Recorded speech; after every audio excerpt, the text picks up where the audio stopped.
Bonjour à tous et bienvenue dans cette nouvelle leçon de programmation orientée objet en PHP. Aujourd'hui, nous allons voir le constructeur et le destructeur. Ici, nous avons un extrait du code de la dernière fois. En effet, nous avons créé une classe qui s'appelle voiture et qui contient deux attributs privés, à savoir couleur et vitesse, que nous avons initialisés respectivement aux valeurs rouge et 0. Ensuite, nous avons déclaré deux méthodes publiques, à savoir la méthode accélérée qui permet d'agir sur la vitesse de la voiture et la méthode afficher compteur qui permet d'afficher cette vitesse. Ensuite, nous avons créé une instance de classe qui s'appelle Berlin et nous avons affiché la valeur du compteur. Donc, quand on exécute déjà pour voir le résultat, on affiche 0 et c'est tout à fait normal parce que la vitesse a été initialisée à 0 et nous n'avons pas appelé la méthode accélérée qui va incrémenter celle-ci. Alors on affiche directement la valeur de la vitesse courante. Cependant, ce code n'est pas très optimisé parce que comme vous l'avez constaté, nous avons initialisé directement les attributs couleur et vitesse avant même de créer l'instance de classe. Et ça, c'est déconseillé en programmation orientée objet. En réalité, pour initialiser les attributs, il faut faire cette opération au moment de l'instanciation de la classe, c'est-à-dire au moment de la création de l'objet. Dans ce cas, c'est suite à la déclaration de cette instruction. Alors tout d'abord, nous allons supprimer cette initialisation et on se contente simplement de déclarer les noms des attributs dont on aura besoin. Par contre, ces valeurs seront initialisées automatiquement au moment de l'instanciation. Et pour faire cette opération, on a besoin du constructeur. Le constructeur n'est rien d'autre qu'une méthode, mais à l'inverse des méthodes que l'on a créées, c'est une méthode qui est appelée automatiquement suite à un événement. Dans ce cas, l'événement qui va solliciter le constructeur, c'est l'instanciation. Créons d'abord le constructeur.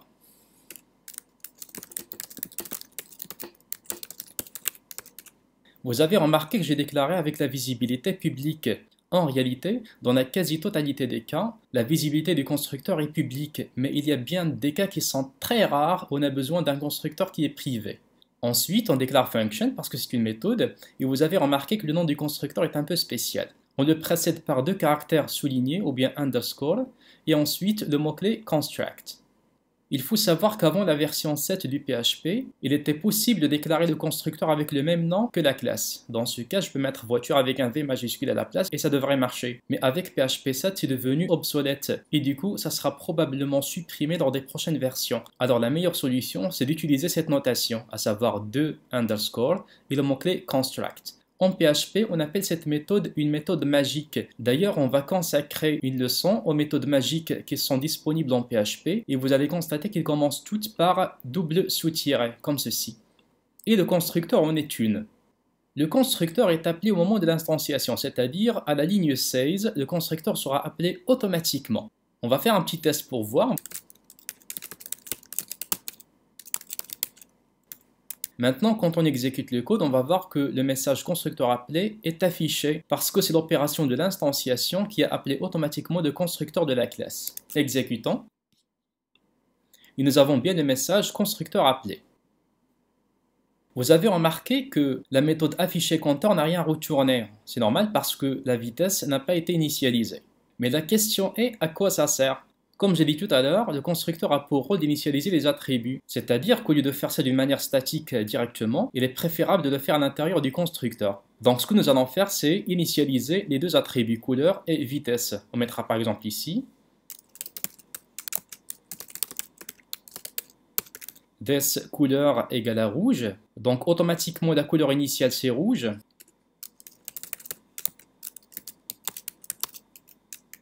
Et this vitesse égale à 0, c'est-à-dire que l'instance de classe Berlin est initialement à l'arrêt, sa vitesse courante est égale à 0. Exécutons maintenant le code pour voir, et ça nous affiche 0 parce que nous avons bien initialisé la vitesse que nous avons affichée ensuite. On peut toujours améliorer ce code, c'est-à-dire au lieu de fixer les valeurs d'initialisation des attributs couleur et vitesse, je vais plutôt les passer à travers les arguments du constructeur. Donc je mettrai ici les deux arguments couleur et vitesse, par exemple CO et VI. CO c'est pour la couleur et VI c'est pour la vitesse. Et je mettrai ici VI. Et maintenant, au moment de l'instanciation, il suffit de passer ces arguments. Parce que comme je l'ai dit, l'opération de l'instanciation appelle automatiquement le constructeur. Alors il suffit de lisser les arguments dans l'ordre établi. Je mettrai ici par exemple rouge. Et là, c'est la valeur 0 pour la vitesse initiale.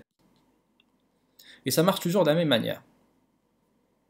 On peut améliorer ça encore. On mettra par exemple ici la couleur par défaut, c'est rouge. Et la vitesse initiale par défaut, c'est 0. Dans ce cas-ci, nous avons oublié de passer les arguments au constructeur, ou bien si on ne veut pas le faire tout simplement, alors ce sont les valeurs par défaut qui sont prises. Dans ce cas, quand j'exécute, j'ai toujours la valeur 0. Sinon, je peux mettre ici, par exemple, blanc et 10. Alors, j'ai systématiquement écrasé les valeurs par défaut en appliquant le blanc à la couleur et 10 à la vitesse. Et voilà, maintenant j'ai la valeur 10 pour la vitesse qui a été affichée. Donc ça, c'est ce qui concerne le constructeur. Le destructeur, quant à lui, c'est aussi une méthode magique, c'est-à-dire qu'elle est appelée automatiquement suite à un événement. L'événement qui va appeler le destructeur, c'est quand il n'y aura plus aucune référence à l'objet ou bien à l'instance. Déclarons tout d'abord le destructeur. On mettra donc public.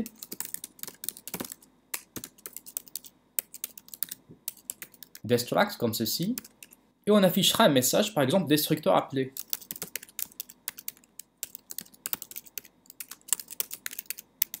Comme ceci. Je mettrai un BR avant.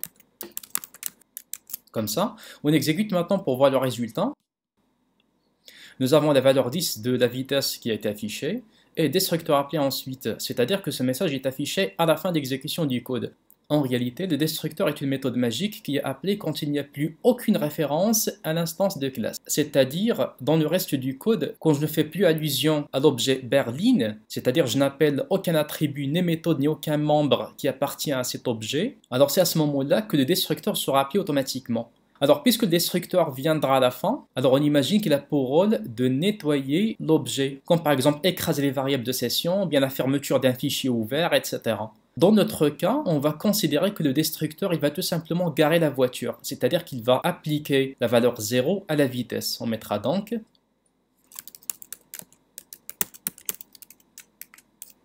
this vitesse égale à 0. Bien que ce code n'est pas très utile, bon, parce que je ne pourrais pas afficher la vitesse après que le destructeur est appelé, sinon il ne serait pas appelé, parce que comme je l'ai dit, le destructeur est appelé quand il n'y a plus aucune référence à l'instance de classe. Mais c'est juste un exemple, c'est-à-dire que le destructeur viendra pour faire le ménage en quelque sorte. Donc ce qu'il faut retenir, c'est qu'à chaque fois que vous créez une classe, il faut toujours penser à la doter d'un constructeur et d'un destructeur. Le constructeur, il a pour rôle d'initialiser les attributs. Et le rôle du destructeur, c'est en quelque sorte le nettoyage, comme par exemple la suppression des variables de session, ou bien la fermeture d'un fichier ouvert, ou encore la sauvegarde de données, etc. Ça sera tout pour cette séance, merci pour votre attention et à la vidéo prochaine.